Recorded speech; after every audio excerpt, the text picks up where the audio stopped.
So this is a video for clients that I've seen in person, so they can perform their breathing homework at home. So it covers how to perform the breathing exercises, but there's also some information on why correct breathing is so important and the effects it can have on daily life if you're not doing it correctly. So there are two types of breathing: mouth breathing and nasal breathing. The mouth is not designed for breathing. You can breathe through your mouth, but it's not designed for that. The mouth is designed for eating, drinking, and talking. The nose is designed for breathing along with smelling, and different processes happen when you breathe through the nose as opposed to breathing through the mouth. So good things happen when you breathe through the nose, bad things happen when you breathe through the mouth. So when you breathe through the nose, the passage through the nose warms the air or cools it depending on various temperatures. It'll humidify the air. It filters the air. You'll also only produce nitric oxide when you breathe through the nose. And nitric oxide is a very important substance to open the blood vessels and allows more oxygen through the system. The pathways of your mouth are larger, and that means you're more likely to breathe faster, and the body doesn't have enough time to extract the goodness, which is oxygen and carbon dioxide. So we extract the goodness from the air we breathe as we exhale, not when we breathe in. So it goes into the lungs, and as we expel it, the lungs take the goodness out. When you breathe through your nose, the airways are much smaller, so it slows down the passage of the air traveling into the body, and it gives the lungs more time to extract the oxygen and carbon dioxide. So carbon dioxide is not just a waste product, which is a lot of people think. It is a waste product, but it's essential for keeping the body's pH value in balance. Nitric oxide is also antibacterial and antiviral, and it only gets produced when we breathe through the nose. So if you're predominantly a mouth breather, that process and benefit is just not going to happen. So when you breathe through the mouth, this can lead to several issues such as gum disease, sleep apnea, asthma, snoring. It can also lead to teeth and jaw abnormalities. And without going into too much detail, your tongue is designed to rest on the upper palate, and it can't do that when you mouth breathe. So that can lead to tooth and gum issues. One of the reasons you get gum disease and the other aspects are because when you breathe through the mouth, the air is a lot drier. You don't get the humidifying effect that you do when you breathe through the nose. So it dries out the mouth more, and that's when you get bad breath and gum issues. So within the nose, each nostril you have a set of nerves, and the right nostril supplies the left brain, and that's the fight or flight, or the sympathetic system. Now, this will do things like warm your body temperature, increase heart rate, increase blood pressure, increase circulation. It also deals with the prefrontal cortex, and that covers things like thinking, languages, and computing. So your left nostril supplies right brain, and that's the parasympathetic, so it does the opposite. So it lowers the circulation, lowers heart rate, lowers blood pressure. So it's the de-stress inside of things. And this deals with creativity and emotions. So again, if you don't breathe through the nose, those processes and helpful systems don't get activated. So in terms of the breathing mechanics, your diaphragm is the major breathing muscle. It sits inside your rib cage, and if you think of it as a parachute or a dome sitting like that, and it goes from the front all the way around to the back, and it attaches to your mid and low back, attaches to the lumbar spine. Now, when you breathe in, your belly should come out, and the diaphragm or the dome will depress or flatten, and it sucks or draws the air into your lungs. So the diaphragm should work the first 2/3 of breathing. So I'll say that again. The first 2/3 of breathing should come from your diaphragm. So if you're chest breathing and not using your diaphragm, that's a huge chunk of oxygen and carbon dioxide that you're not getting into your system.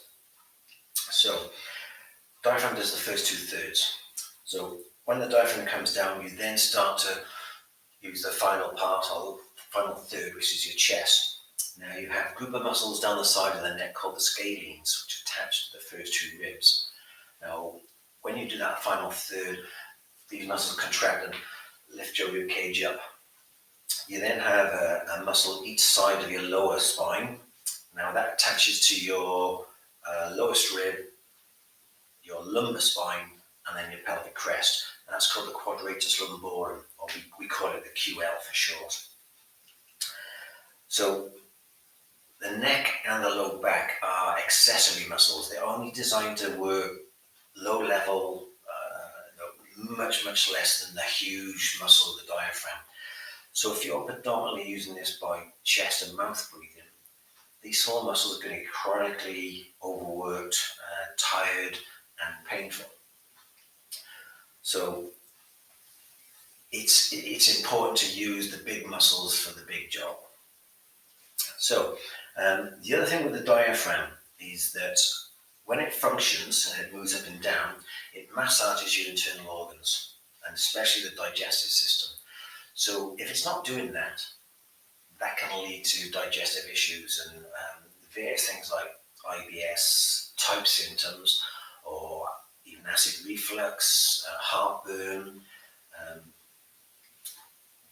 whatever sort of digestive issues that can be brought on by the fact you're not breathing correctly.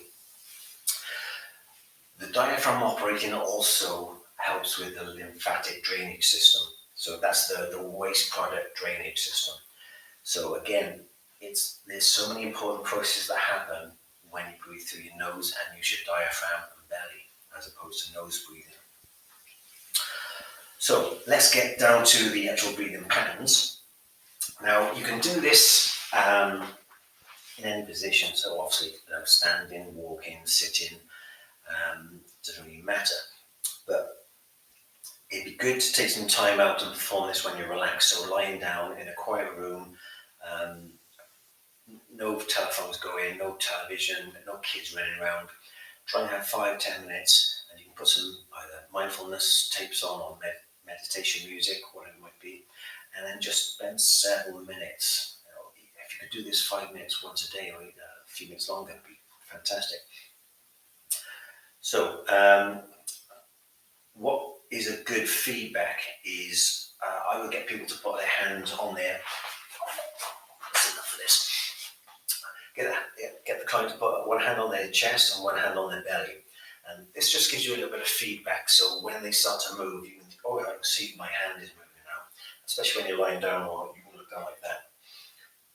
So what you're looking for is the hand on the belly initiates the movement, and the hand on the chest only starts to move when the belly has almost come to the end of its travel as such. And I'll do a couple of breaths, and I'll turn sideways and show you lying down as well. So what should happen is this.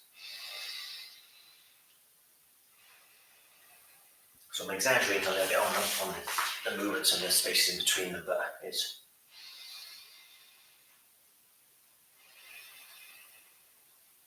so what we're looking for is, when you perform the breathing, is to have your lips closed, your teeth slightly apart so they're not grating, your tongue on the top of your palate, or on the roof of your mouth, lightly touching the back of the teeth. And then this is aimed to be as relaxed as possible. And I'll do this lying down in a moment, but what you're looking for is breathe in slowly in through the nose, and you take about 5 to 6 seconds to breathe in, and then you exhale again through the nose, fully, again taking about 5 to 6 seconds. Now, I know with some systems, certainly yoga, there are some systems that say breathe in through your mouth, breathe in through your nose and breathe out through the mouth. But again, your mouth is not designed for the breathing.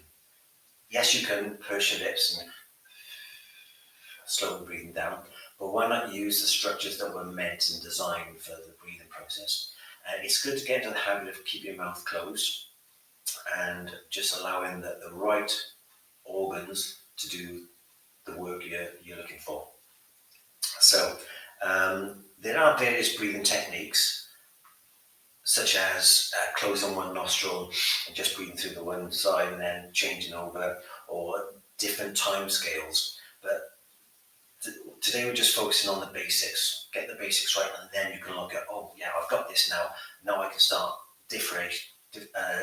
doing different times, or one nostril breathe in, faster, slower breathing, whatever it might be.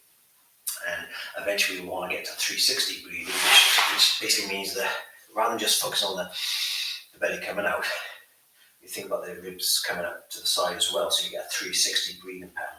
But again, let's just focus on the basics.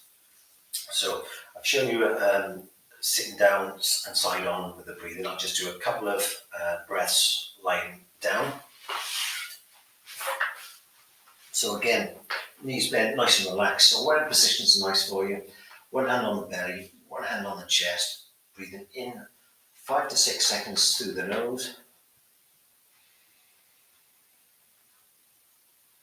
Chest movement at the end, and then slowly 5 to 6 seconds out through the belly. So I'll just go through that without talking.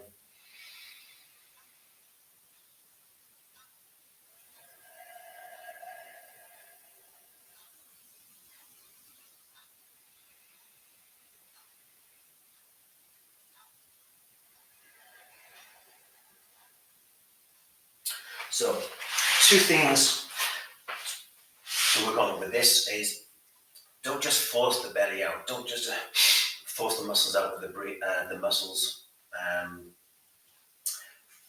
Allow the belly to expand and move out or upwards because it's being filled with air. So don't force the movement. Let the air come into the system. And you can do this periodically throughout the day. Do 5 or 10 breaths. I'll tell you in the emails I'll send you with the homework, is that find certain triggers throughout the day where you can wait until the kettle to boil. You do 2 or 3 minutes of belly breathing. Sitting on the toilet, 3 or 4 minutes. Just do a couple of minutes of breathing while you're there. Got nothing else to do as such. Driving in the car, going down to the gym or the supermarket, pick the kids up, do that. Walking the dog, which is my own favourite. Be up for an hour plus in the fields and just do your belly breathing and get the stress levels down. So that's quite a long segment on breathing, but hopefully the information in that will make you realise how important it is to breathe correctly. And any questions, get in touch.